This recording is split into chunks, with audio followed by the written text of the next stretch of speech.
Yo, I'm your boy George. Yes, I am the true truck driver. I told you guys I work down here with my wife during the off season at Safe Tax, right? But I also have trucks out on the road as we speak. What I'm going to teach you guys and tell you guys is about trucking, all right? You need to pay attention to trucking. If you're new, I want you to subscribe to the channel right now. Right now. Just go ahead and hit that subscribe button.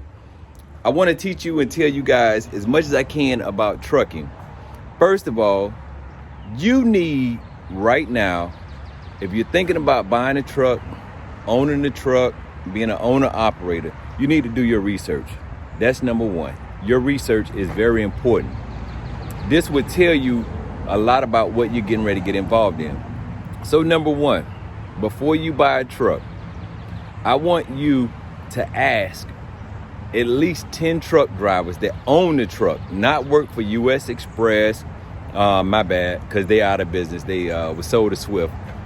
But I need you to ask owner operators, what is it like being a truck driver over the road?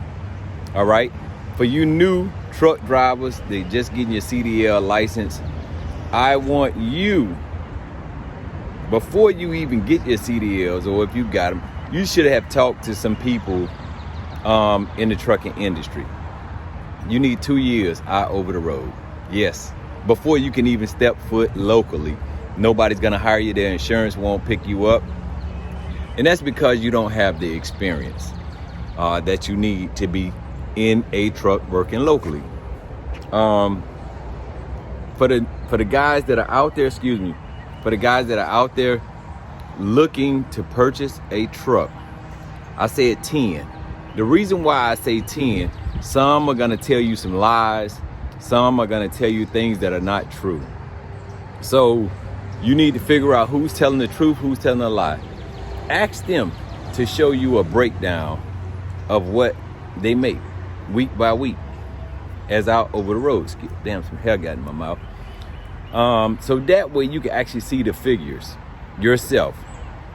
You need to talk to a bunch of people when it comes down to trucking, because it is not easy, as a lot of people on TikTok, YouTube will tell you. All right. It's a lot of long nights out over the road. It's a lot of breakdowns that will happen to you while you're out on the road in the middle of the night. Trailer brakes catching fire, are locking up on you. What do? Who do you call? All right. So that's why I'm trying to teach you guys about the trucking industry, because I've been involved with it for the last 20 plus years.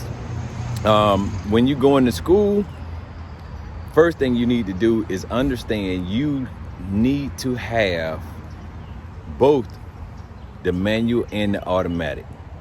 And the reason why is a lot of companies have both of those vehicles, stick and the automatic joints that you just twist the knob and it goes in drive and goes in reverse. I've seen in the last couple years, drivers go down there to new CDL holders, and they'll only take one exam. Well, the local people, they understand what you're doing, but it get put on your driver's license as that's the only type of trucks you can drive is a manual, right? Or an automatic. So now it is important that you get both of those put on the driver's license. Second of all, because I did the research before I ever bought my first truck, I did a lot of research first to understand what it was going to be, how much I was going to make.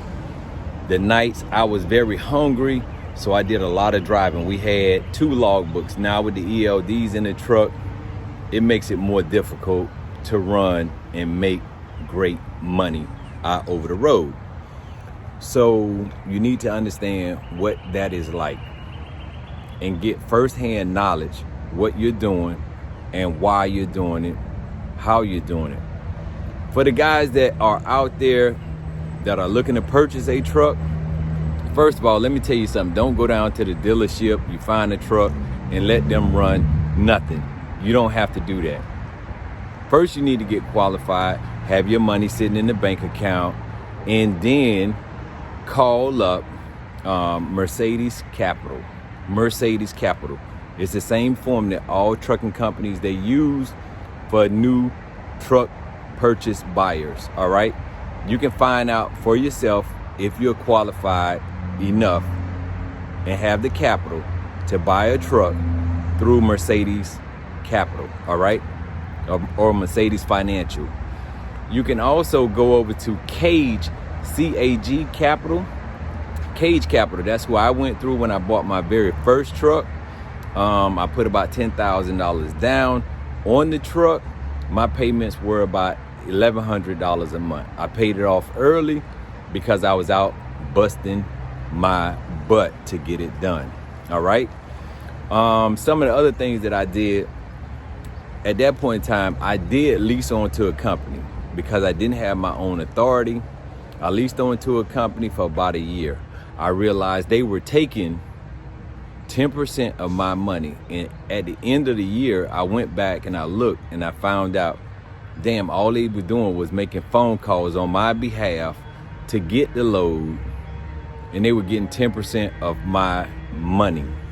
I also had one of their trailers. All right. Let's go back to that story. So when I looked over and found out at the end of the year how much money I had given to them for making phone calls to brokers and negotiating my rate, I realized I had just gave up $30,000, 30 grand. So I couldn't do that no more. And I said, I talked to my wife and I said, listen, $30,000 is a lot of money to give to a dispatcher just for making phone calls on my behalf. So I stayed on to the company and I applied for my own authority. Started getting my insurance. But what I did was I let it marinate, all right, for those 3 months. I let it marinate and sit there. So when I got ready to roll, none of the brokers would turn me down because they wouldn't say, oh, you just got your authority, you just new to the game, so you're going to have to wait. You only can work with TQL or you can just work with CH Robinson. No, I let it marinate for 3 months while I was still driving for the other company.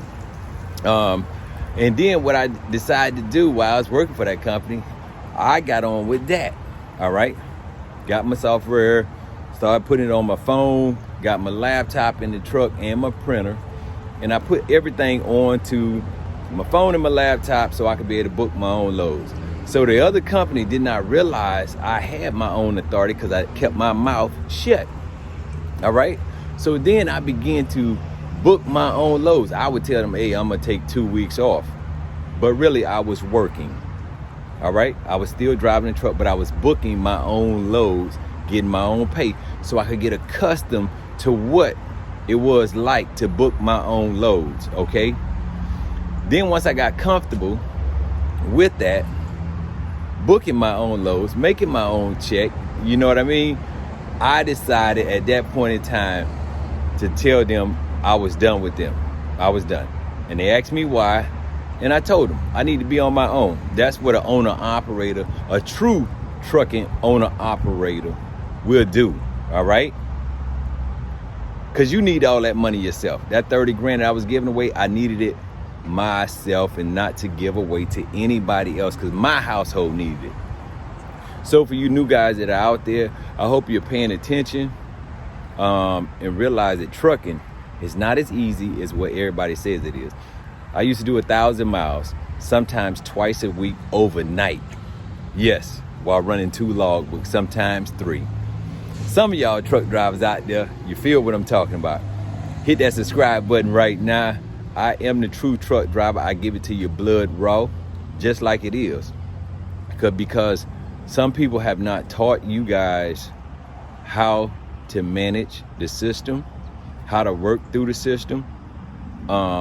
Be careful about who you're dealing with. Some family members out there would not like for you to make this kind of money that you can make in trucking. It's not going to be all the time, but this is part 1.